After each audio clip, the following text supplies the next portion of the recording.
Bismillahirrahmanirrahim. Assalamualaikum warahmatullahi wabarakatuh. Fatihah ila ruhi sayyidina habibina syafi'ina rasulillah sayyidina Muhammad ibn Abdullah sallallahu alaihi wa ala alihi wa sahbihi wa azwajihi wa dhurriyyatihi an bay'ali darajatihim bil jannah wa yanfa'una bi asrarihim wa anwarihim wa ulumihim wa nafahatihim وبركاتهم في الدين والدنيا والآخرة واجعلنا من حزبهم يرزقنا محبتهم ويتوفنا على ملتهم ويحشرنا في زمرتهم بالعافية والسلامة لهم الفاتحة. أعوذ بالله من الشيطان الرجيم. بسم الله الرحمن الرحيم. الحمد لله رب العالمين الرحمن الرحيم مالك يوم الدين إياك نعبد وإياك نستعين اهدنا الصراط المستقيم صراط الذين أنعمت عليهم غير المغضوب عليهم ولا الضالين آمين.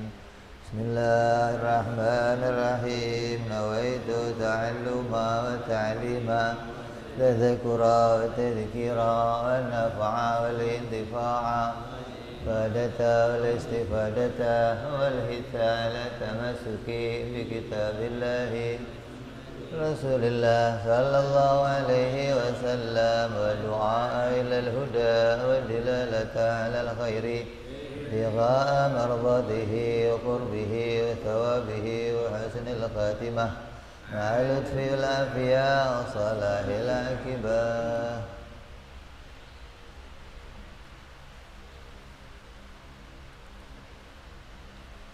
Yang kanan dulu. Satu sini.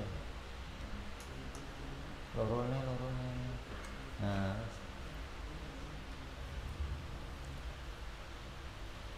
Bismillahirrahmanirrahim. Alhamdulillahirabbil alamin. Arrahman. Alhamdulillahirabbil alamin. Bihi nasta'in ala umuri dunya waddin. Wassalatu wassalamu ala asyrafil anbiya'i wal mursalin sayyidina wa habibina wa syafi'ina wa maulana Muhammadin wa ala alihi wa sahbihi ajma'in. Amma ba'du. Qala musanniful kitab Hadratu Syekh Imam Muhammad Al-Fudwali wa sahibu syarha Imam Ibrahim Al-Bayjuri rahimahullah, nafa'ana bihi wa bi'ulumihi fid darain. Allahumma aftah qulubana futuhal arifin wa bihidmatika wansur alaina birahmatika ya arhamar rahimin.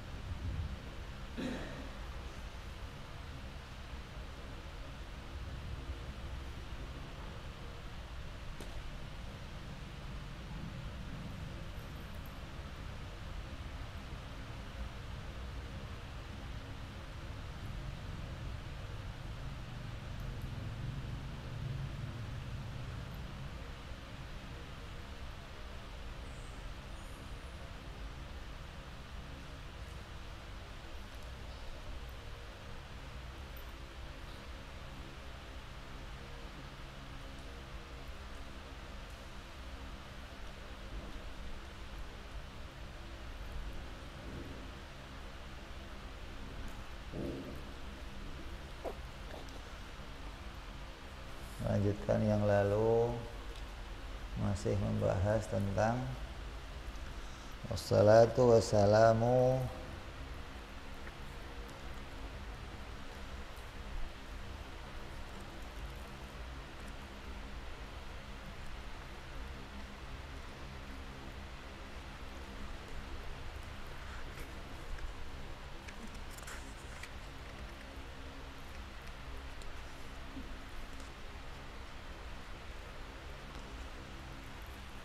wassalatu wassalamu ala sayyidina Muhammadin afdhalul ibad wa ala alihi wa ashabihi ulil bahjati warrasyad. sudah kita bahas, cuman halamannya hilang kemarin, baru ketemu nih.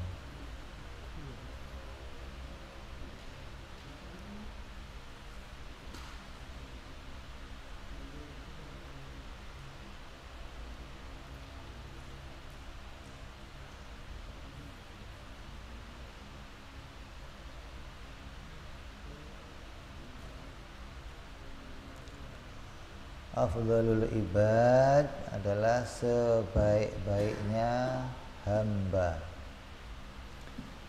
Nabi Muhammad sallallahu alaihi wasallam adalah semulia-mulianya ciptaan Allah, semulia-mulianya hambanya Allah. Al-ibad jami' atau kata jamak dari abdun, bahwa al-insan.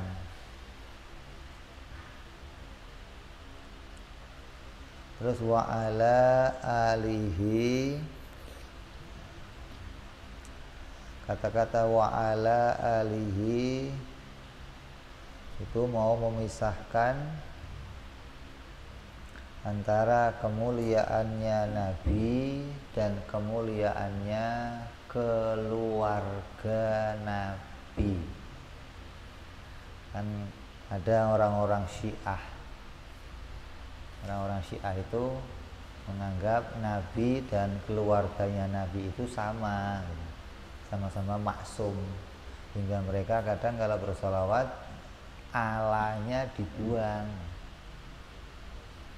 Allahumma sholli ala Sayyidina Muhammad wa ali Muhammad, nggak ada ala, karena menganggap nggak ada perbedaan antara bertawasul, berwasilah kepada Nabi dan berwasilah kepada keluarga Nabi. Tapi musannif menghadirkan ala di sini itu untuk membantah perkataan orang-orang Syiah yang mana mereka mengambil sebuah hadis yang mengatakan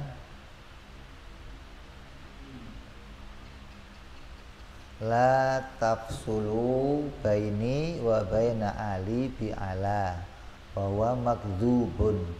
Maka perkataan ini perkataan yang kizib, bohong, bahwa tidak ada fasal, nggak ada pemisah antara aku dan keluargaku. Maknanya ketika kita berwasilah kepada keluarga Nabi itu sama dengan berwasilah kepada Nabi, yang mesti kedudukannya pasti berbeda. Karena keluarga Nabi itu nggak maksum, yang maksum hanya Nabi Shallallahu Alaihi Wasallam. Maka kita pisahkan dengan keluarga.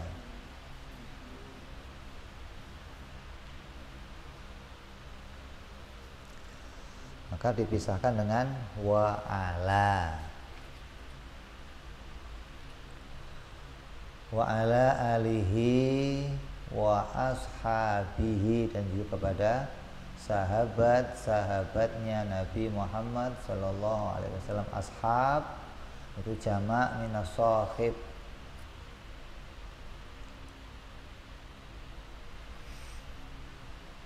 Mereka adalah ulil bahjati warrasyad.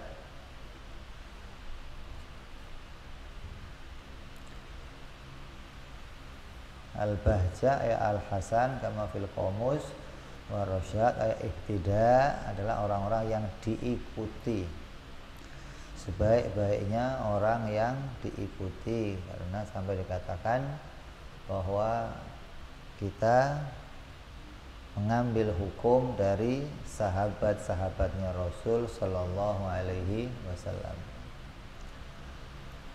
Kemudian wa ba'du fayaqulu Abdul Fakir ila rahmati Rabbi al-Muta'ali Muhammad Asy-Syafi'i al-Fudhali Asy-Syafi'i.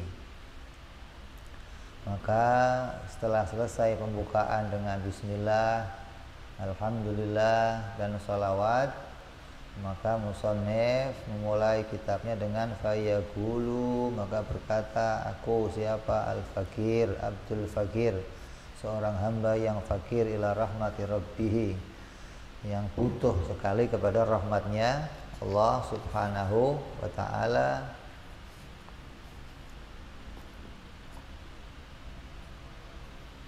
Al-Muta'ali Muhammad bin Syafi'i, yang bernama Muhammad bin Syafi'i Al-Fudhali Asy-Syafi'i. Beliau adalah seseorang yang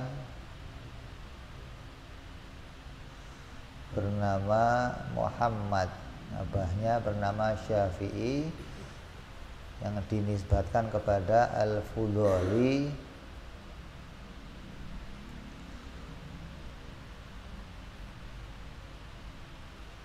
yang mana dinisbatkan kepada Imam Asy-Syafi'i radhiyallahu anhu.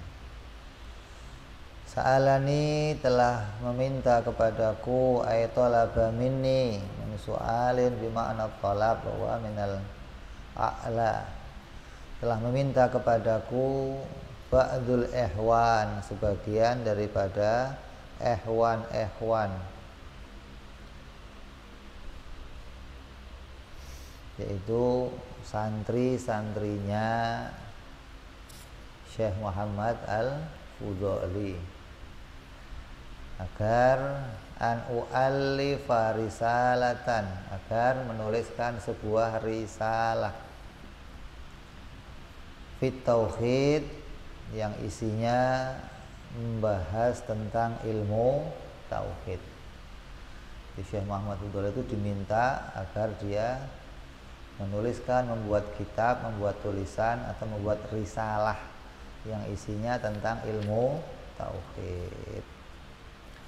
Maka pensyarah Syekh Muhammad Ibrahim Al-Bijuri menjelaskan apa sih perbedaan antara risalah, mukhtasar, dan kitab. Kenapa enggak ditulis wa'alifal kitab, tapi tulisannya wa'alifa risalah. Ya, bedanya hanya besar kecil. Kalau risalah itu tulisan yang membahas satu fan ilmu, jadi membahas hanya satu pembahasan ilmu. Kalau mukhtasar lebih tinggi, membahas beberapa fan. Kalau kitab lebih luas lagi. Jadi disebut risalah karena dianggap ini adalah pembahasan yang membahas hanya satu pembahasan, yaitu tentang tauhid, tentang sifat-sifatnya Allah Subhanahu wa ta'ala, dan tentang sifat-sifatnya Nabi Muhammad sallallahu alaihi wasallam. Fa ajabtuhu ila dzalika nahiyan nahwil alamah Asy-Syaikh As-Sanusi fit takriril barahin ghaira ataitu bidalil bijanibil madlul.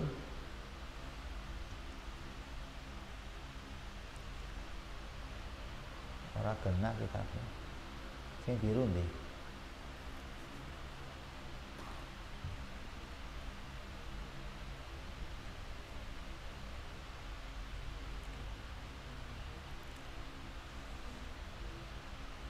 Tawdihan li'ala fi qusuri hadhihi talab faja'at alhamdulillahi risalatan mufidatan li taqriri ma fiha mujidatan wa samaituha kifayatul awam fi ma yajibu alaihi min ilmil kalam, yang mana isinya adalah kitab atau risalah yang satu tujuan dengan apa yang ditulis oleh Syekh Muhammad As-Sanusi.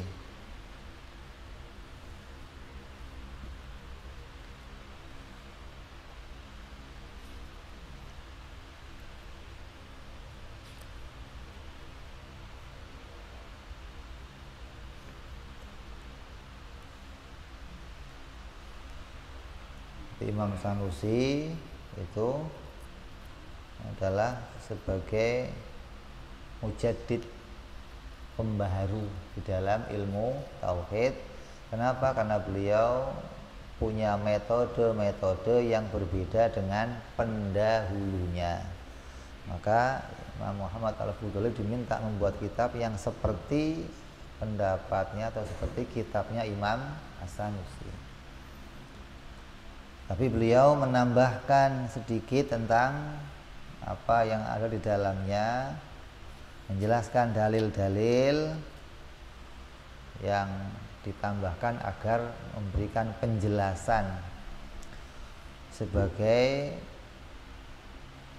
sesuatu yang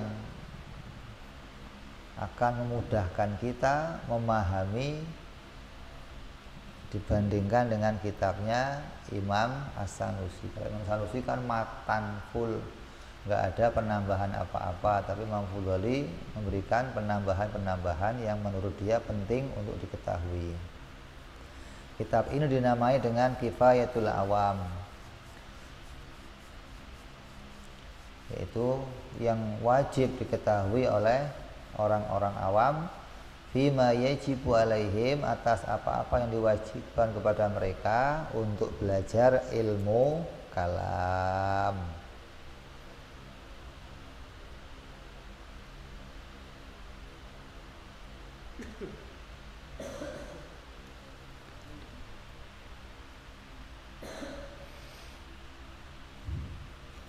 Karena ilmu tauhid ini punya banyak nama tuh. Ada ilmu kalam, ada ilmu tauhid, ada ilmu haq. Ada beberapa nama yang disandarkan kepada ilmu tauhid. Wallahu ta'ala as'alu an yanfa'a biha wa huwa hasbi wa ni'mal wakil. Maka aku minta kepada Allah agar menjadikan manfaat biha atas kitab atau risalah ini, dan dialah penolongku dan apa yang menjadi harapanku agar mendapatkan kebaikan-kebaikan. Maka bagi Allah lah segalanya kusandarkan pertolongan, dan kuwakilkan, aku serahkan segalanya kepada Allah atas manfaatnya kitab ini. I'lam, lalu beliau mengatakan, i'lam, ketahuilah,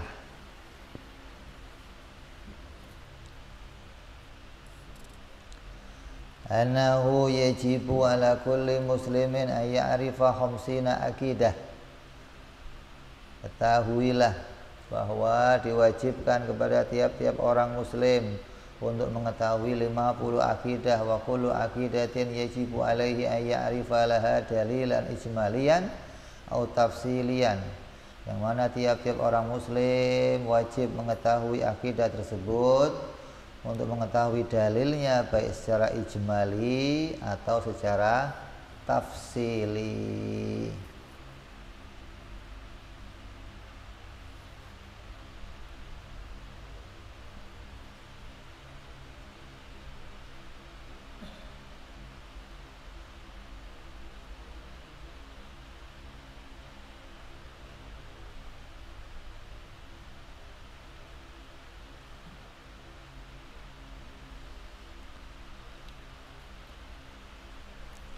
Ketahuilah.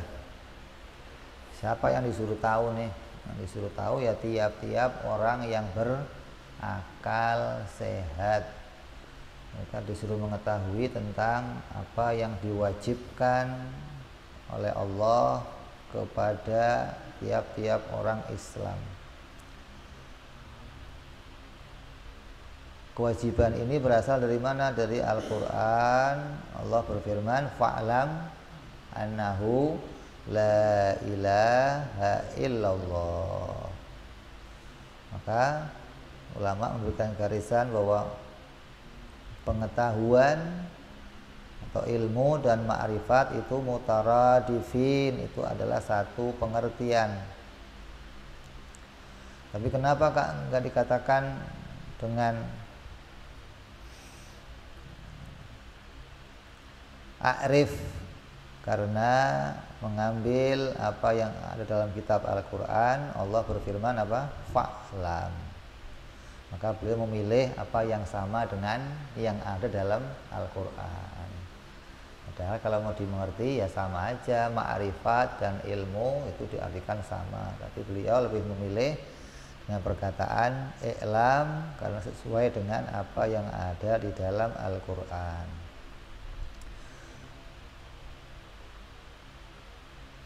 Apa sih ilmu itu atau ma'rifat?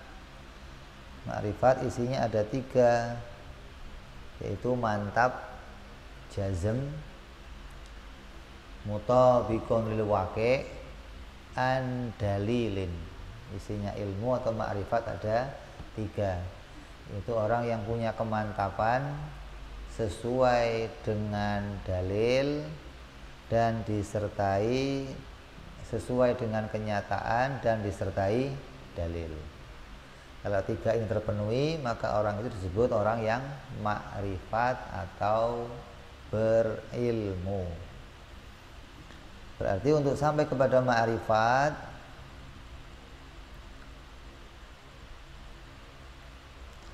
itu harus hilangnya 3 perkara, yaitu hilangnya dhon, hilangnya syak, hilangnya wahmun. Dan juga ada yang mengatakan hilangnya taklid. Jadi perkataan i'lam dihadirkan itu untuk menepis, untuk menghilangkan bahwa iman kepada Allah tidak boleh dengan cara dzon. Dzon itu apa?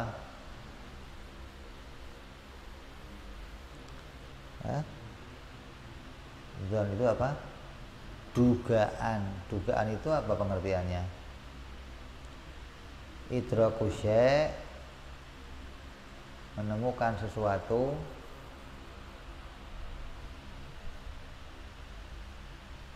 idraku syai', menemukan sesuatu yang ada didasarkan dengan adanya perkara yang menguatkan.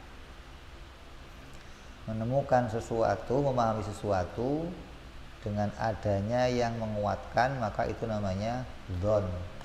Kalau ilmu, menemukan sesuatu yang sesuai keadaannya, namanya ilmu. Kalau dzon, menemukan sesuatu dengan sesuatu lain yang menguatkan. Maka iman kepada Allah tidak boleh didasari dengan dzon atau kira-kira atau dugaan. Kalau dzon terus syak, syak itu apa? Kira-kira. Idraku taraful marjuh, itu namanya dzon.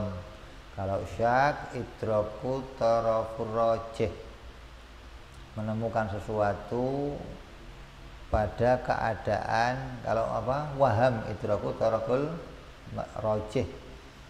Kalau syak itu idraku tarafain, menemukan sesuatu dalam keadaan yang seimbang. 3 ini harus tidak ada pada diri kita. Enggak boleh iman kepada Allah dengan cara dzon, enggak boleh dengan cara syak, enggak boleh dengan cara waham. Contohnya dzon apa? Kalau dzon di dalam ilmu yang lain, dalam ilmu syariah boleh dzon. Tapi kalau dzon dalam ilmu tauhid enggak boleh. Contohnya kamu menemukan arah kiblat. Kamu nemu kiblat arahnya kemana? Oh, Mekah itu ke barat. Taunya ke barat gimana? Pakai kompas. Maka kompas itu namanya menguatkan, bukan kenyataannya, bukan. Karena dari sini ke Ka'bah kamu menceng sedikit aja, itu jaraknya udah jauh. Kok beda sesenti dari sini, ditarik lurus, wah bisa ke Hawaii kamu, bukan ke Ka'bah, bukan. Maka kalau untuk urusannya dalam agama, dalam syariah masih boleh. Kamu wudhu, masuk kamar mandi, lihat air, Kamu dicium, oh kayaknya airnya bersih nih. Kamu nggak tahu kan ini air bekas dikobok orang, bekas apa. Asal kamu yakin dengan dzon, maka bisa dipakai airnya. Kamu pakai mau sholat, baju kamu nggak tahu ada tai cicak tadi nempel, atau asal dilihat, oh kayaknya nggak bolong, bersih, boleh dipakai. Tapi kalau untuk urusan iman tidak boleh dengan dzon, harus pakai ilmu, nemu secara kenyataan, nggak boleh pakai dzon. Ada orang nemu Allah pakainya dzon, hanya pakai sesuatu yang menguatkan. Kayak contohnya dzon lagi, ente mau ke rumah saya, tanya, Habib ada nggak? Ada. Apa kok kamu bisa mengatakan Habib ada? Itu ada kendaraannya di situ. Pasti nggak ada? Pasti, itu ada kendaraannya. Maka kendaraan dan Habib itu kan nggak bergandengan. Boleh saja ada kendaraannya, Habibnya nggak ada. Boleh saja nggak ada kendaraan, Habibnya ada. Ini nggak bergandengan nih. Nah, kadang orang mengatakan, oh pasti dah kalau ada kendaraannya pasti ada Habibnya. Ini namanya dzon, bukan sampai pada ilmu. Kalau pada Allah demikian bisa rusak. Kayak contoh, buktinya Allah ada itu apa? Bukti adanya Allah apa? Alam. Ada langit, ada bumi, ada ciptaannya Allah. Kalau ciptaannya nggak ada, Allahnya nggak ada juga. Itu namanya dzon. Maka imannya demikian batal keadaannya. Jadi kalau kamu ngetes orang, nanya sama orang, ini orang iman kepada Allah dengan ilmu atau pakai dzon, tanya apa buktinya adanya Allah? Wah ini langit bumi.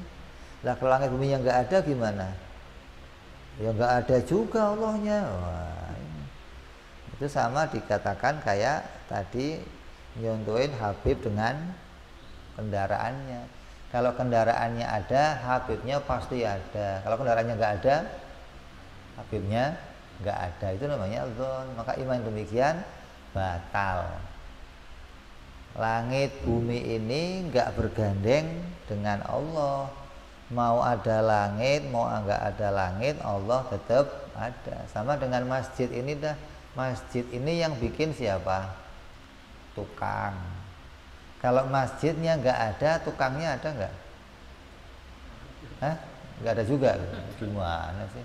Tukangnya ya ada, nggak ada hubungan sama masjidnya. Karena masjid ini adalah hasil kerjanya tukang.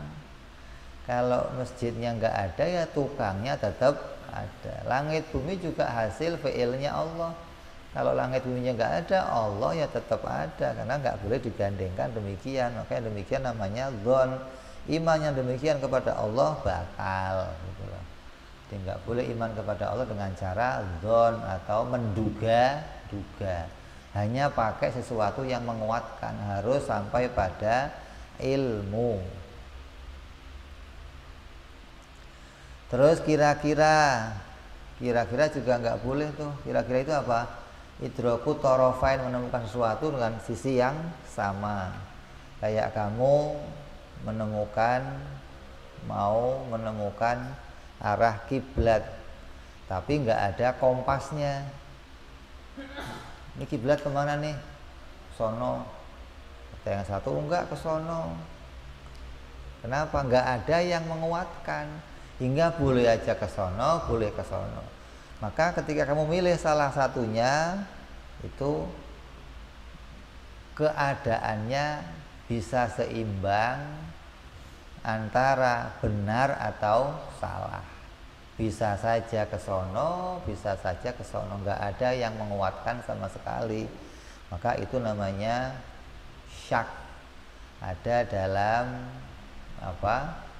keadaan kira-kira. Ada lagi yang ketiga namanya waham, ragu-ragu. Beda nih. Ragu-ragu seperti kamu mau menemukan arah kiblat pakai kompas, tapi kompasnya rusak. Atau kamu berada pada tengah-tengah jalan antara ini ke Jakarta, ini ke Surabaya.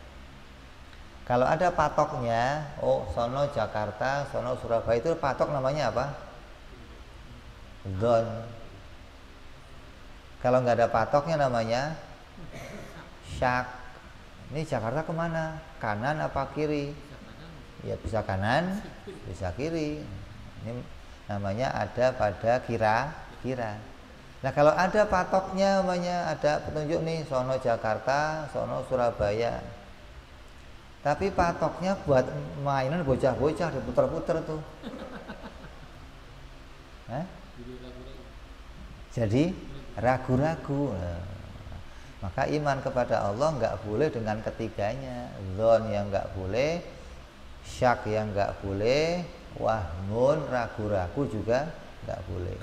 Begitu pula dengan taklid menurut pendapatnya Imam As-Sanusi, karena taklid itu sama kedudukannya dengan nggak tahu gitu loh.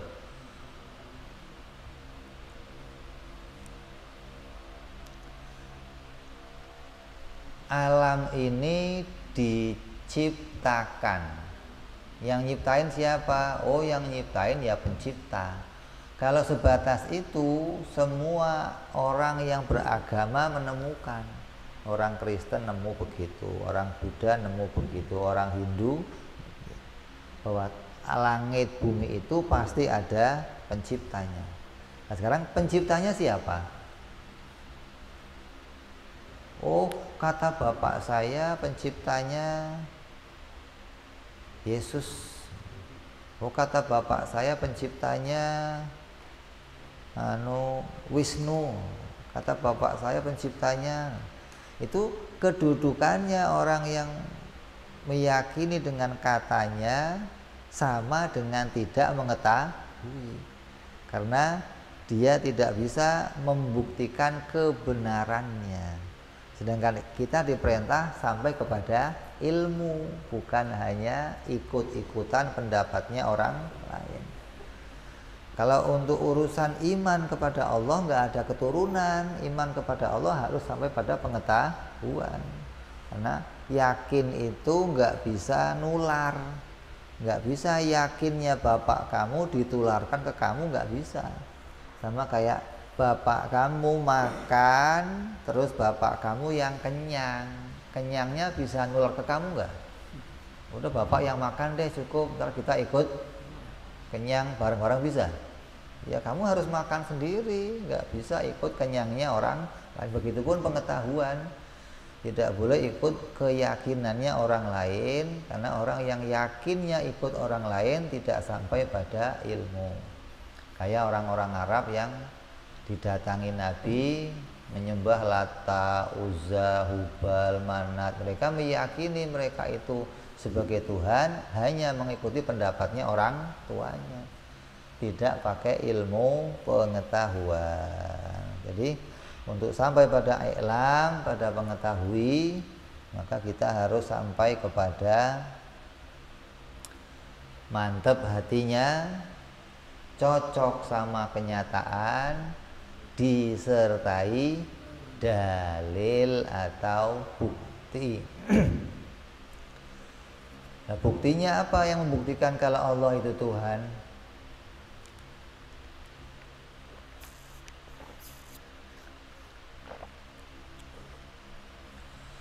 Apa buktinya kalau Allah itu Tuhan? Apa buktinya? Hah? Buktinya adalah sifat-sifatnya.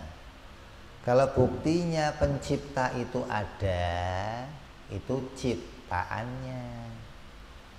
Nah kalau buktinya Allah itu pencipta, ya sifat-sifat ketuhanan ada pada Allah, gitu. Beda nih. Maka orang tidak hanya berhenti kepada membuktikan alam ini sebagai adanya pencipta, itu belum cukup. Maka harus membuktikan sampai kepada oh Allah itulah pencipta. Apa buktinya? Karena pada Allah ada sifat-sifat ketuhanan. Pada selainnya Allah nggak ditemukan sifat-sifat ketuhanan. Kalau hanya nemu pencipta sih semuanya nggak usah mikir juga nemu. Orang asal punya akal, melihat langit bumi, akalnya waras, akan tahu alam ini tadinya nggak ada terus jadi ada, pasti ada yang bikin. Nggak mungkin alam yang gede ini nongol dengan sendirinya. Lah yang bikin siapa? Nah ini yang beda-beda nih. Oh kata bapak saya yang bikin si anu, oh, kata bapak kamu. Itu nggak disebut ilmu namanya. Harus yang bikin langit bumi ini ya harus yang bersifat kudrat, iradat, ilmu, hayat, harus yang wajibul wujud, wajib qidam, wajib baqa sampai mutakal liman, maka itu harus ada pada yang menciptakan langit bumi, dan itu hanya ada pada Allah Subhanahu wa ta'ala, tidak ada pada yang lainnya. Ini loh yang mau kita pelajari, gitu maksudnya. Kamu akan dituntun dengan kitab ini menemukan bahwa pencipta itu pasti Allah. Pencipta itu hanya Allah. Tidak ada yang lainnya yang bersifat dengan sifat pencipta.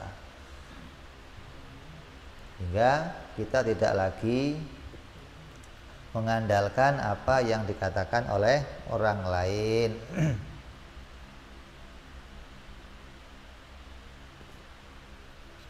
Maka dikatakan dalam Al-Quran, fa'lam annahu la ilaha illallah. Quran gak mengatakan walida lam yu'baru bikulli minal lafzi idrak, ikra, au asma, au ajzam, au a'takid, au afham, au adrok. Gak ada kalimat itu, gak ada. Kalimatnya i'lam, bukan hanya dengarkanlah, pahamilah, yakinilah. Bukan, tapi kalimatnya ketahuilah. Ini harus sampai kepada keadaan yang demikian. Jadi yang bisa membawa kita meyakini bahwa Allah itu adalah pencipta, karena pada dirinya Allah terdapat sifat-sifat ketuhanan. Kalau kita nggak menemukan sifat-sifat itu, kita tidak akan bisa sampai pada pengetahuan kalau Allah itu betul-betul Tuhan pencipta alam semesta.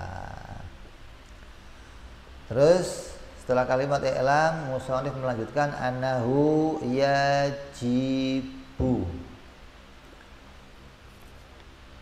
ala kulli muslimin ayya'rifa khamsina aqidah wa kullu aqidatin yajibu ayya'rifaha dalilan ijmalian atau tafsilian. Maka tiap-tiap orang muslim wajib mengetahui. Ini wajib apa ini? Wajib wajib syar'i apa wajib akli? Syar'i. Karena wajibnya disandarkan kepada muslim, kepada kita. Kalau wajibnya kepada kita maka namanya wajib syar'i. Siapa yang mengetahui, ulama mengatakan dia disebut orang yang beriman. Siapa yang mengerjakan kewajiban ini dia mendapatkan pahala. Yang meninggalkannya, ulama mengatakan kafir. Ini diantara Imam As-Sanusi. Yang lain mengatakan maksiat, dosa. Jadi ada perbedaan pendapat antara kalimat wajib di sini. Ada yang mengatakan wajibnya itu wajib usul, ada yang mengatakan wajibnya wajib furu'. Ada boleh mengatakan nanti sunnah, ada yang mengatakan nanti mubah, boleh-boleh saja. Lah kalau orang yang akalnya sehat, orang yang pikirannya sehat, dia nggak mau menggantungkan kepada yang lainnya, nggak mau menggantungkan kepada yang lainnya. Artinya dia pingin cari titik yang paling aman. Kalau sampai umpamanya kok ada perbedaan di antara ulama, maka yang paling aman yang mana? Yang paling aman yang disepakati oleh ulama, ya punya kewajiban untuk mengetahui. Umpamanya begini, satu ulama mengatakan hukumnya wajib, satu ulama mengatakan hukumnya sunnah. Kenal sifat-sifat Allah itu hukumnya sunnah umpamanya. Satu mengatakan hukumnya wajib. Kamu milih yang mana? Oh, yang sunnah aja lah, nggak repot lah. Dikerjakan ya nggak apa-apa, nggak dikerjain nggak apa-apa lah. Kalau kamu milih yang sunnah, ya kalau bener. Karena kan khilaf. Satu ulama ngomong wajib, satu ngomong sunnah. Nah, orang yang pikirannya normal, berhati-hati, dia pingin punya keselamatan, maka dia akan milih yang wajib. Kenapa? Kalaupun yang benar yang sunnah, dia telah mengerjakannya, gitu loh. Tapi kalau yang sunnah dipilih, terus dia meninggalkannya, ketika yang benar yang wajib, dia berada dalam kerugian, gitu. Jadi orang yang pinter akan mencari titik yang paling aman, yang sekiranya itu tidak sampai dikhilafkan oleh para ulama. Maka kita memilih mempelajari sifat-sifat Allah dari sisi ulama mewajibkannya. Lah nanti kalau yang benar yang sunnah gimana? Udah capek-capek mikir, nggak taunya sunnah.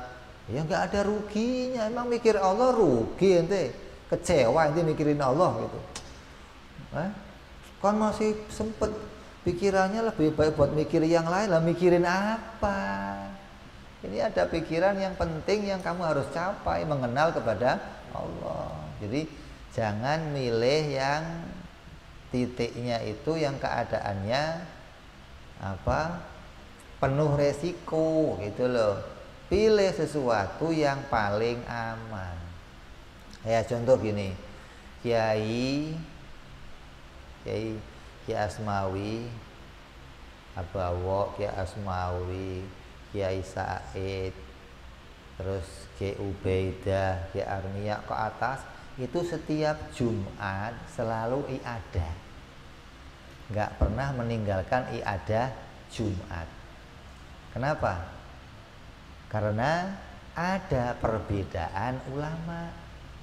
Kalau kamu kok Jumatan di satu wilayah ada beberapa masjid, ada yang ngomong sah, ada yang ngomong nggak sah. Kalau kamu Jumatan kok pakai khutbahnya Indonesia, ada yang ngomong sah, ada yang ngomong nggak sah. Nah terus gimana yang baiknya? Ya khutbahnya Jumatnya dikerjakan, walaupun di situ banyak masjid yang pada Jumatan. Jumatnya dikerjakan walaupun khutbahnya pakai Indonesia, tapi setelahnya kita i'adah. Itu namanya cari titik aman. Kalaupun itu disalahkan, saya sudah ngerjain zuhur. Kalaupun itu nggak disalahkan, maka kerjaan ini namanya sunnah. Makanya kitab Utsman bin Yahya mengatakan orang yang habis Jumatan sunnah ngelakuin i'adah karena adanya khilaf ulama, gitu loh. Nah kalau di Mekah gimana? Mekah haram ini i'adah, di sana nggak ada khilaf. Kalau selain Mekah, maka hukumnya sunnah ngelakuin i'adah. Jadi selama hidupnya i'adah, walaupun hukumnya sunnah tapi titik aman, itu maksudnya. Begitupun ngaji ilmu tauhid nih. Walaupun ada yang mengatakan, oh nggak usah ngaji, tetap sah imannya, tetap kita ngambil titik yang paling aman, yaitu belajar sifat-sifat Allah Subhanahu wa ta'ala. Jadi jangan ngambil yang nggak aman, jangan ngambil titik yang paling aman.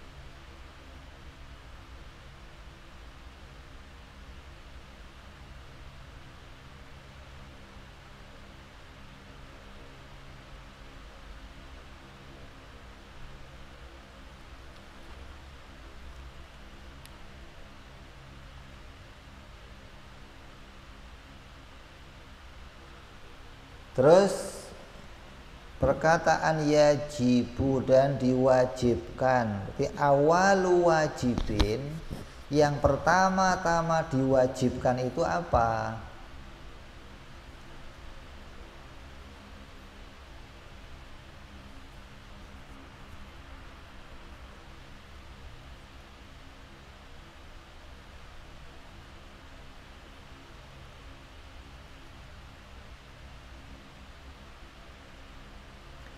Yang pertama diwajibkan itu apakah makrifat atau berpikir? Kewajiban pertamanya apa? Kewajiban pertamanya apa? Mikir. Gitu. Makrifat itu hasilnya. Gitu.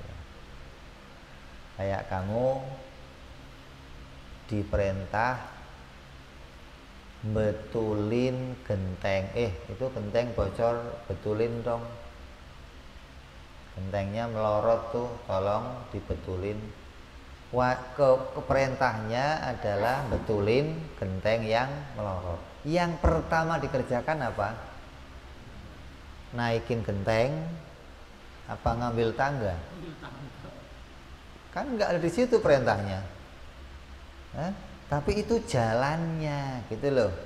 Jalannya untuk bisa geser genteng ke atas, ya kamu ambil tangga dulu untuk bisa naik ke atas. Setelah kamu naik ke atas, baru gentengnya bisa digeser gitu loh. Jangan, oh ya wajibnya geser genteng. Iya perintahnya geser genteng biar rapi. Tapi jalannya untuk ke sana nggak bisa, nggak harus pakai tangga. Jadi, ketika diwajibkan kita kenal Allah, maka kewajiban pertama yang dikerjakan adalah nadhor atau berpikir. Maka Nabi selalu mengatakan awalu wajibin alal insan an-nadhru, yaitu berpikir. Kalau sudah kamu bisa mikir, menemukan jalan untuk bisa menata dalil, maka kamu akan sampai kepada ilmu mengenal kepada Allah Subhanahu wa ta'ala. Terus ada perbedaan ulama nih.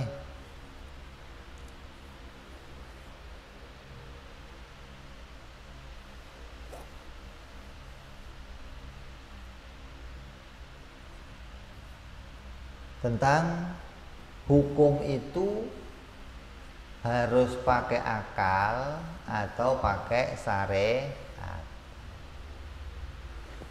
Kan ada pendapatnya beberapa orang pendapat ulama, diantaranya orang-orang Mu'tazilah juga mengambil, yang namanya hukum itu ya harus pakai akal, nggak harus pakai syariat. Kalau kita kan di sini yajibu ala mukalla, yajibu ala kulli muslimin. Pertama yang diwajibkan kepada anak-anaknya orang Islam itu adalah mengenal Allah. Kalau pertama yang diwajibkan kepada manusia apa? Wajib manusia pertama apa? Masuk agama Islam. Gitu. Setelah kamu masuk agama Islam, di dalam agama Islam baru muncul kewajiban kenal Allah, gitu loh. Kalau belum jadi orang Islam, lah gimana mau diwajibkan kenal Allah? Jadi wajib itu datangnya dari syariat gitu. Setelah jadi orang Islam, maka dikatakan di sini wa yajibu ala kulli muslimin. Berarti jadi orang Islam dulu baru punya kewajiban. Ada orang belum masuk Islam, baru mau masuk Islam. Kalau mau masuk Islam sunat dulu. Kok sunat dulu, hubungannya apa? Masuk Islam dulu baru ada kewajiban. Kalau mau masuk Islam wudhu dulu. Kok wudhu dulu? Nanti kalau sudah masuk Islam baru ada kewajiban wudhu, gitu loh. Belum jadi orang Islam nggak punya kewajiban apa. Wajibnya apa? Masuk dulu dalam agama Islam. Jadi kalau ada orang mau masuk Islam, jangan dilama-lamain. Dia mikir dulu, kelamaan mati, ada nggak masuk Islam. Jadi harus kenal Allah dulu baru masuk. Nanti kenalnya Allah setelah jadi orang Islam, gitu loh. Lah kalau mau masuk Islam diapain dulu? Ya dia diantar dulu untuk bisa memahami bahwa agama Islam agama yang benar dan bisa mengenal kepada Allah. Kita tidak memaksa dia untuk masuk Islam, masuk atas kesadarannya sendiri. Setelah dia masuk baru ada kewajiban. Maka kadang-kadang ada la ikraha fiddin, nggak ada paksaan untuk masuk agama Islam. Kenapa nggak ada paksaan? Qad tabayyana rusdu minal ghayy, karena udah jelas agama Islam itu agama yang jelas benernya. Nggak usah kamu paksa orang untuk masuk Islam. Wih, masuk Islam ini agama bener, nggak usah. Ini sudah jelas-jelas benernya. Kamu nggak usah maksa orang lain untuk masuk agama Islam. Makanya Nabi dulu waktu pertama dakwah untuk mengenalkan Islam nggak ada maksa. Masuk Islam ya, kalau nggak ada begitu. Atau masuk Islam, ntar saya kasih duit, ada? Nabi mengajak orang masuk Islam hanya dengan dikenalkan sedikit tentang agama Islam. Nah, dia bisa memahami, maka dia akan memasuki agama Islam tanpa dipaksa. Setelah masuk baru ada paksaan. Wajib tahu, wajib sholat, wajib zakat, wajib setelah masuk agama Islam. Sebelum masuk ya nggak ada kewajiban. Maka diterangkan di sini wa yajibu ala kulli muslimin ayya'rifa ma yajibu alaihi ta'ala. Wajib kepada orang muslim mengetahui sifat-sifat Allah. Maka yang diwajibkan, yang punya kewajiban adalah orang yang telah masuk agama Islam. Berarti wajib hukum itu datang dari akal atau syariat? Datang dari syariat. Dalam kata-kata wajib tidak ada kaitan dengan syar'an menurut syar'an, sebagaimana Imam Sanusi mengaitkan dalam kitab Syarah Suhronya. Dalam Syarah Suhro diibaratkan dengan wa yajibu ala kulli mukallafin syar'an, dan wajib kepada orang-orang yang telah mukallaf syar'an menurut hukum syara'. Hal ini disebabkan karena syara' tidak hanya khusus untuk kewajiban seperti itu. Artinya kewajiban syara' itu enggak hanya mewajibkan untuk mengenal Allah saja, tapi semua kewajibannya semua berasal dari hukum syariat. Karena hukum-hukum itu semuanya ditetapkan dengan syariat, sebagaimana itu pendapatnya madhab Asy'ariyah. Imam Asy'ari mengatakan apa? Kullu hukmin bisyar'i lakin bisartil akli. Semua hukum itu ya harus dengan syariat, tapi syaratnya ada akalnya, gitu loh. Makanya syaratnya akalnya harus sehat. Nah kalau nggak sehat gimana? Ya dibebaskan, lu mau ngapain terserah, mau nggak ada akalnya gimana? Jadi orang melakukan kewajiban itu dikaitkan dengan adanya hukum syar'i. Karena itulah Imam Sanusi tidak lagi mengaitkan seperti itu dalam kitab Syarah Kubronya. Dalam hal ini Mu'tazilah berpendapat bahwa hukum-hukum itu ditetapkan oleh akal. Maka mereka mengatakan adalah tahsinul akli. Akal itu dianggap lebih baik dari syariat. Tanpa adanya syariat, akal sudah bisa memutuskan hukum-hukum. Ini baik, ini jelek, ini boleh, ini enggak boleh. Kata Mu'tazilah, hukum itu cukup pakai akal. Walaupun enggak ada syariat, akal manusia sudah bisa memutuskannya. Hingga nanti ada mengatakan enggak perlu ada nabi, cukup Allah ngasih akal. Akal sudah bisa mandiri menetapkan mana yang baik, mana yang enggak baik. Kalau hukum baik dan buruk pakai akal gimana?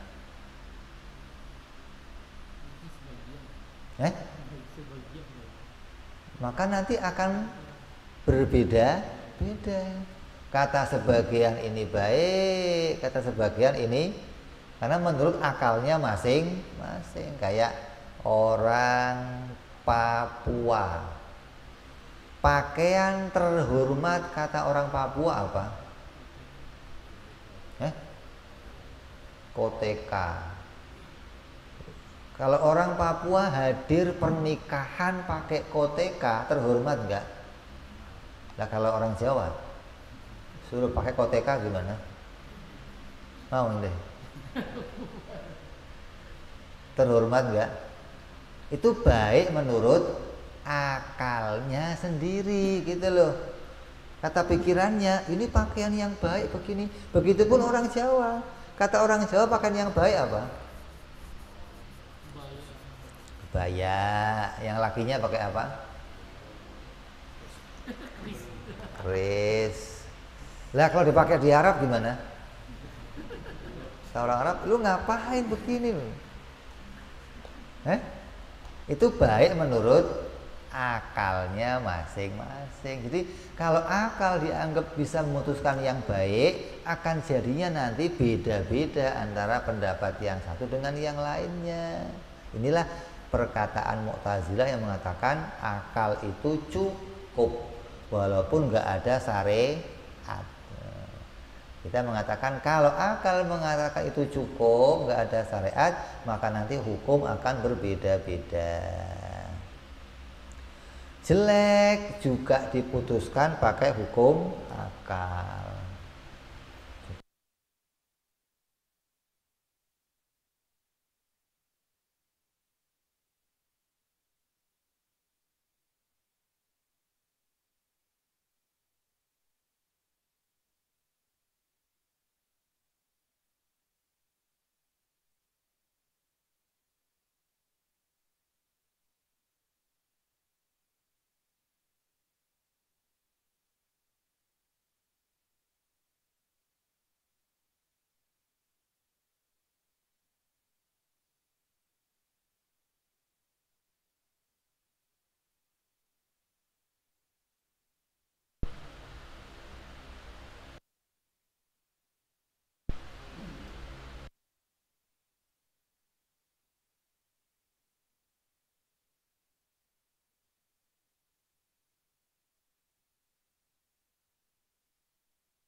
Ya, jadi hukum itu harus pakai syariat. Jelek, dosa juga harus pakai syariat. Nggak boleh pakai akalnya sendiri. Sedangkan syariat hanya datang sebagai penguat akal, itu kata orang-orang Mu'tazilah. Ketika Nabi datang itu menguatkan pendapat akal. Sebelumnya akal udah tahu kalau itu memang baik gitu.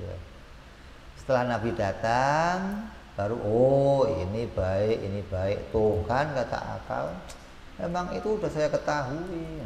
Seperti perkataannya orang-orang yang jadi umatnya Nabi Musa alaihi salam. Ketika Nabi Musa datang kepada mereka mengenalkan tentang Allah, mereka mengatakan, Musa, saya sudah tahu Tuhan, nanti nggak usah ngajak bicara kamu tentang Tuhan lah. Sebelum kamu datang kami telah tahu Tuhan itu ada atau nggak ada, hingga nggak perlu kamu ajari kami tentang mengenal kepada Tuhan. Nah Tuhan itu apa? Oh, mereka muncul pendapat Tuhan itu yang begini, yang menurut akalnya sendiri. Ini pendapat yang demikian, maka mereka menganggap akal lebih bagus dari syariat. Makanya kalau ada orang kok mutusin hukum menurut saya, kok menurut saya gimana sih? Menurut syariat gimana? Bukan menurut saya. Kok menurut saya? Menurut saya berarti pakai akalnya sendiri. Yang demikian itu karena perbuatan dengan tidak memandang kepada apa-apa yang didatangkan syariat adalah bersifat baik dan ada kalanya bersifat jelek. Maka perbuatan yang bersifat baik itu ada 4 tingkatan. Bahwa perbuatan itulah perbuatan yang mana pelakunya berhak memperoleh pujian dan orang-orang yang meninggalkannya berhak mendapatkan celaan, maka kata akal itu disimpulkan perbuatan yang wajib. Kalau ada nih orang melakukan sesuatu yang dengan perbuatan itu semua orang memuji dia, kalau dia nggak ngelakuin semua orang mencela dia, maka itu namanya wajib. Kayak ada orang kecelakaan di jalan, kamu ngeliat, terus kamu diem aja, kamu lewat, kamu disebutnya apa? Jelek. Kenapa? Karena kalau kamu tolong, semua orang mengatakan ini baik, kamu dipuji oleh semua orang. Kata mereka, itulah baik menurut akal. Nggak perlu syariat, itu mah yang begitu. Kalau ada orang celaka, kamu bantuin, maka semua orang akan memuji kamu. Tapi kalau kamu tinggalkan, kamu akan dicela semua orang. Berarti menolong orang yang celaka hukumnya wajib. Nah sekarang kalau saya nanya, puasa, pergi haji, kalau ada orang kok puasa, saya mau menahan diri, nggak makan, nggak minum, kata semua orang baik nggak? Ada orang yang ngapain sih repot-repot pakai puasa segala, apa ini? Pergi haji ke Mekah, lempar-lempar jumroh, ngapain lu begitu-begitu? Ini enggak semua orang mengatakan baik gitu. Jadi kalau hukum harus datang dari syariat ya begini jadinya, dari akal harus begini, berbeda-beda pendapatnya. Tapi ini yang dijadi pendapatnya orang-orang Mu'tazilah.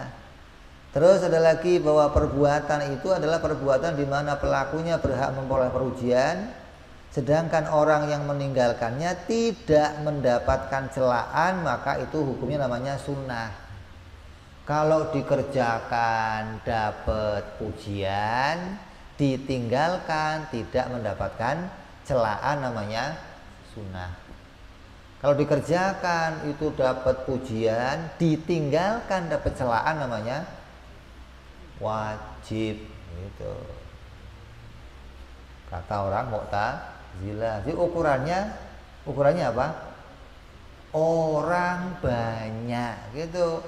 Kalau orang banyak cocok, maka jadinya wajib. Kalau orang banyak nggak cocok, nah sekarang tadi kita ukur. Kalau pakai koteka itu baik menurut siapa?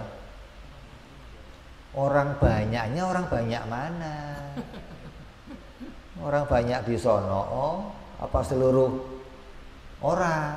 Kan orang banyak di sono, orang lain ada nggak yang muji? Bagus pakaian, ada begitu?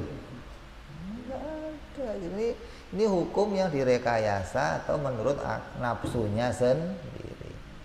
Begitupun ada lagi yang ketiga, bahwa perbuatan itu adalah perbuatan di mana ketika pelakunya melakukan berhak mendapatkan celaan, dan orang yang meninggalkannya tidak berhak memperoleh pujian, namanya makruh. Ada yang haram. Kalau yang melakukannya semua mencela dia, kalau meninggalkannya semua memuji dia, namanya haram. Kalau makruh, yang melakukannya orang mencela, kalau ditinggalkan orang tidak memujinya, maka namanya makruh. Sebaiknya ada lagi, kalau orang itu melakukan perbuatan atau meninggalkannya tidak mendapatkan pujian, tidak mendapatkan celaan, namanya mubah. Itu hukum menurut akalnya sendiri yang demikian. Adapun perbuatan yang bersifat jelek, maka dia hanya satu tingkatan, bahwa perbuatan itu adalah perbuatan di mana pelakunya berhak untuk memperoleh celaan dan orang yang meninggalkannya berhak memperoleh dengan pujian, maka itu hukumnya haram. Inilah kesimpulan dari apa yang telah dikutip oleh Ibnul Qasim dari Sa'id perihal pendapatnya madhab Mu'tazilah. Dan zahir dari apa yang telah ditetapkan bahwa yang dimaksud dengan baik adalah apa-apa yang selain jelek, sedangkan jelek adalah yang selain baik. Ini hukum. Baik itu apa? Ya yang enggak jelek. Jelek apa? Nah, ukurannya baik itu apa? Kata orang banyak. Jelek juga kata orang banyak. Jadi mereka selalu melakukan sesuatu atas pendapatnya orang lain, bukan pakai sesuatu yang didatangkan oleh syariat. Ini pendapatnya Mu'tazilah demikian. Adapun golongannya Imam Maturidi, maka pendapatnya adalah bahwa hukum itu menjadi tetap dengan syariat kecuali kewajiban mengetahui atau ma'rifat mengenal kepada Allah Subhanahu wa ta'ala. Karena hukum ini menjadi tetap dengan akal. Imam Maturidi beda nih. Kalau Imam Sanu, Imam Asy'ari tadi semua hukum pakai syariat walaupun kenal kepada Allah. Mengenal Allah juga bagian dari hukum yang diwajibkan oleh syariat. Imam Maturidi enggak memerincikan. Kalau hukum yang lain dari syariat semuanya, sholat, puasa, haji, zakat, berbuat baik. Tapi kalau mengenal Allah nggak usah disuruh, itu memang kerjanya akal gitu loh. Jadi akal ini punya kerja yang khusus mengenal Allah, nggak memutuskan hukum-hukum yang lain. Kalau Mu'tazilah akal mutusin semua hukum gitu loh. Kalau Imam Maturidi akal khusus mutusin mengenal kepada Allah Subhanahu wa ta'ala. Kalau Imam Asy'ari kan enggak. Hukum pakai syariat tapi syaratnya punya akal. Kalau yang Maturidi hukum pakai syariat adapun akal khusus untuk mengenal kepada Allah Subhanahu wa ta'ala. Karena hukum ini menjadi tetap dengan akal. Gak ada alat lain kata Maturidi untuk mengenal Allah harus pakainya akal. Gak ada alat yang lain, gak ada. Gak bisa mengenal Allah katanya dzon, syak, wahmun, gak ada. Alatnya hanya berpikir. Akan tetapi tetapnya itu bukan litahsinil akli. Pendapat ini bukan kayak Mu'tazilah membaguskan akalnya, bukan. Kalau Mu'tazilah kan semua hukum pakai akal, itu namanya tahsinul akli. Kalau ini enggak, Maturidi mengkhususkan akal sesuai kerjanya berpikir. Kayak mata deh. Kewajiban perintah melihat itu enggak usah disuruh. Kalau punya mata ya pasti melihat. Ketahuilah. Kalau urusan mengenal Allah nggak usah kamu suruh, bang. Akal itu kerjanya nyari tahu Tuhan mana, Tuhan siapa. Itu akal yang sehat begitu. Begitupun orang yang punya mata akan mencari apa yang akan dilihatnya, nggak usah disuruh. Begitupun orang yang punya telinga akan mendengarkan apa yang harus dia dengarkan, nggak usah disuruh, karena itu kerjanya alat masing-masing. Sebagaimana yang dikatakan Mu'tazilah, melainkan liwuduhi, karena sudah terang dan jelas kedudukan akal. Maka akallah yang menjelaskan hukum seperti itu, sebagaimana halnya seorang rasul. Artinya kayak kalau Mu'tazilah akal itu jadi rasul, bisa mutusin hukum sendiri. Kalau Maturidi kan enggak, Walaupun akal punya tugas mikir, tapi ya mikir tentang sifat-sifatnya Allah Subhanahu wa taala sebagaimana tugasnya akal gitu. Jadi dipisahkan nih, ada 3 pendapat, Imam Asy'ari, Mu'tazilah, dan Imam Maturidi. Imam Asy'ari secara umum semua pakai syariat walaupun berpikir. Mu'tazilah semua pakai akal walaupun tentang hukum sholat atau yang lainnya. Ada Maturidi, selain hukum berpikir mengenal Allah, semuanya harus pakai syariat. Adapun berpikir itu khusus untuk mengenal kepada Allah Subhanahu wa taala. Maka seperti inilah yang dikatakan oleh An-Nafasi di dalam Bahrul Kalam. Maka kesimpulannya disepakati bahwa yang menerbitkan hukum adalah Allah Subhanahu wa taala, bukan selainnya Allah. Sebagaimana dikatakan oleh Ibnul Qasim, hanya saja perbedaan antara 3 pendapat itu sebagai berikut. Imam Asy'ari yang pertama, semua hukum itu menjadi tetap dengan syariat. Seandainya tidak diutus Rasul, maka tidak ada hukum. Nggak ada baik dan buruk, artinya nggak ada pahala dan dosa gitu loh. Kan baik itu mau dikaitkan sama pahala, buruk mau dikaitkan sama dosa. Kalau nggak ada nabi, ya nggak ada baik, nggak ada buruk, makanya nggak ada pahala, nggak ada dosa gitu. Karena akal tidak dapat menyimpulkan sendiri mana yang mendatangkan pahala dan mana yang mendatangkan dosa. Kayak kamu lah, kamu mendapatkan banyak kebaikan nih. Ada orang berbuat baik tiap hari sama kamu, kamu dikasih, dilayani, semua, hingga kamu mendapatkan banyak kebaikan. Terus kamu pingin berbuat baik sama dia, tapi dianya diem aja. Ini tahu nggak mana yang dia seneng, mana yang dia nggak seneng. Kamu pijitin, salah, diem aja. Ini orang seneng apa enggak? Kamu mandiin, salah. Kamu sisirin, salah. Kenapa? Karena dianya nggak ngasih informasi. Jadi kamu nggak akan tahu mana yang mendatangkan kesenangan dia atau yang dia tidak senangi. Begitupun kamu pengen mendatangkan, nih Allah ini ridho nggak sama saya? Kok kamu mikir sendiri? Ya nggak ketemu. Harus Allahnya ngomong, nih kerjain, ini jangan. Itu namanya datang melalui seorang nabi gitu loh. Ini pendapat Imam Asy'ari. Adapun Mu'tazilah, semua hukum menjadi tetap dengan akal, karena akal punya kekuatan untuk menemukan mana yang baik dan mana yang buruk. Hanya saja datangnya syariat seorang Rasul itu menguatkan saja hukum-hukum yang telah ditetapkan oleh akal tersebut. Yang ketiga, pendapat Imam Maturidi, hukum-hukum itu tetapnya dengan syariat. Hukum yang lain tuh sholat, puasa, haji, zakat, wajib, mana yang baik, mana yang buruk, semua dari syariat. Kecuali hukum mengenal Allah Subhanahu wa ta'ala.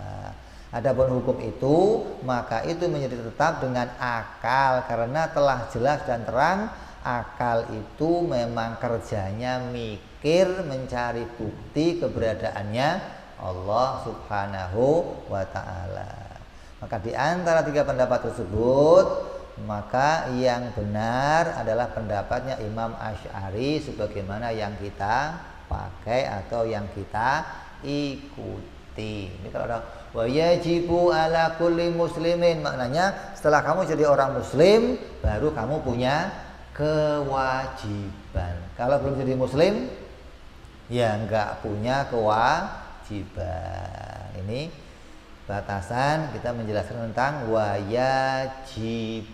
Nanti masih panjang pembahasan yang kita harus mengerti tentang ini, karena ini penting untuk kita ketahui sebagai pegangan agar bisa membedakan antara banyak pendapat Mu'tazilah atau pendapatnya orang-orang di luar Ahlus Sunnah wal Jamaah. Insyaallah kita teruskan yang akan datang. Wallahu a'lam bishawab. Wa ila hadratin Nabi. Al-Fatihah. A'udzu billahi minasyaitonir rajim. Bismillahirrahmanirrahim.